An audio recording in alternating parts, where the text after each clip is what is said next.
Diao Yinan est un cinéaste chinois de la sixième génération. Comme ses contemporains, le cinéaste nous plonge dans les multiples visages de la modernité chinoise. Il en résulte un cinéma qui examine les rapports sociaux contemporains, comme ceux d'une valse des pantins. Le cinéma de Diao Yinan est âpre, mais dense. Son âpreté vient de son traitement de l'intime comme d'un espace inatteignable, dont seules les actions peuvent nous informer. Il n'y a pas de grand dialogue ou d'introspection mélancolique dans ce cinéma, car les motivations des corps sont indissociables des désirs les plus profonds. L'action est donc la manifestation de ce dernier, mais également le seul langage possible.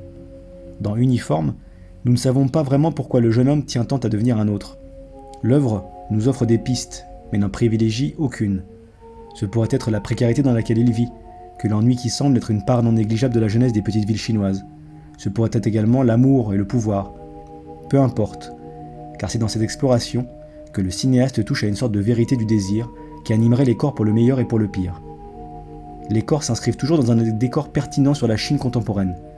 Le cinéaste rend évidente la dualité qui habite son cinéma en utilisant des plans d'ensemble pour ancrer les corps dans une réalité qui les dépasse, voire les oppresse.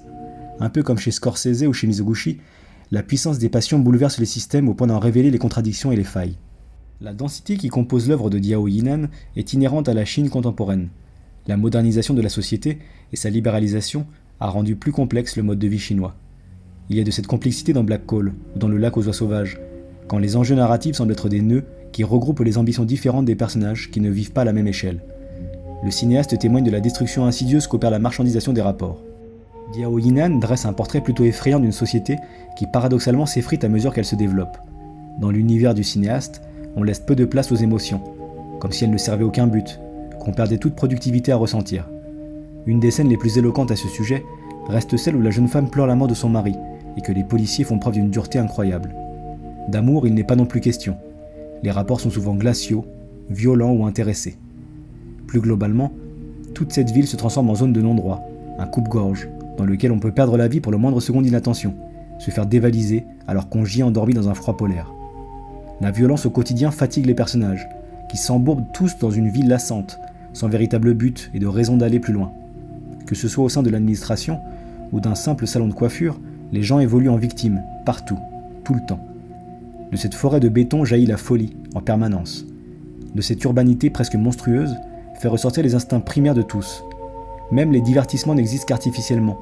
On patine sur la glace ensemble, dans une chorégraphie robotique qui semble surjouée.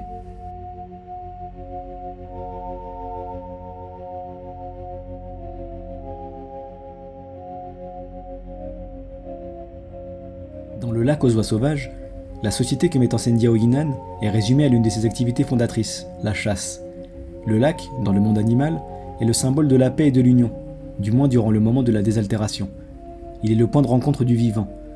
Pour le cinéaste, c'est au contraire le point de convergence des hommes pour se mettre à mort.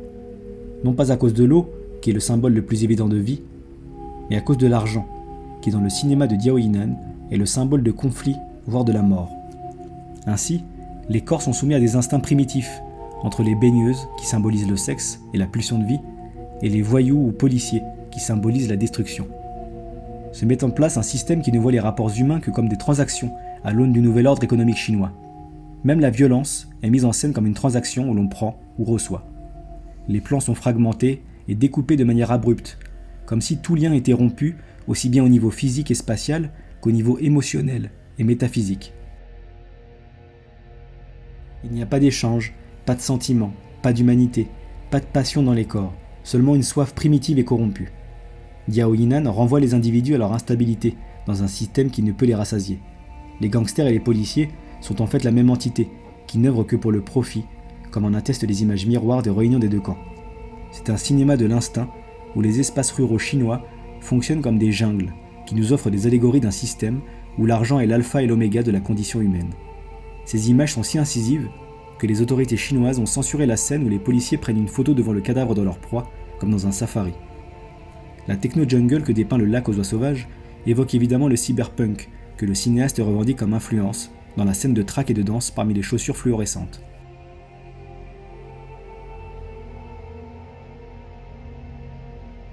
Mais l'absence d'émotion et la rupture que capte le cinéaste dans la Chine contemporaine est au cœur de Train de nuit. C'est le second long métrage de Diao Yinan et son œuvre la plus sombre et désespérée. La photographie bleutée du film vient nous rappeler à chaque instant la distance et la froideur des rapports dans cette zone industrielle du centre de la Chine. Entre la mécanique judiciaire, qui va jusqu'à déshumaniser ceux qui doivent l'appliquer, et le labeur industriel, qui considère l'homme comme un matériau parmi d'autres. Train de nuit joue également avec les espaces et leurs contrastes, avec les zones désertes comme les paysages brumeux à cause des cheminées d'usines, comme si c'était le miracle chinois qui s'alimentait du désespoir de ses habitants pour faire fonctionner une machine économique vaine. Il évoque l'esthétique picturale chinoise, en y incorporant l'architecture industrielle presque spatiale, qui ancre l'aliénation au cœur des corps dans le cadre. Ainsi, les corps qui sont toujours dirigés par leur passion vont encore une fois s'entrechoquer dans le bal des apparences.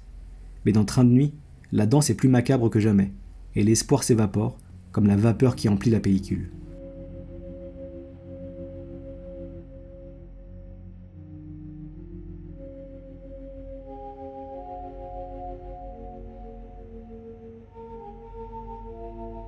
Diao Yinan est donc un cinéaste ultra pertinent dans le portrait sans concession qu'il dresse de la mécanique, qui est devenue la société chinoise, mais surtout de l'emprise invisible de la mutation libérale. Il dépeint un monde de lutte et de désir dont les corps sont esclaves autant qu'ils le sont de l'économie.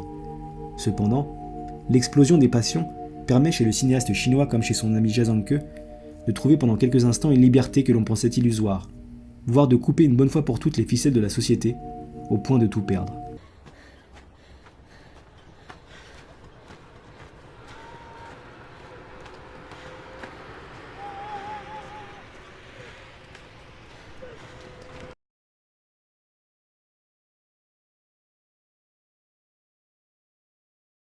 Pretty please. You go for kiss a nice place someday.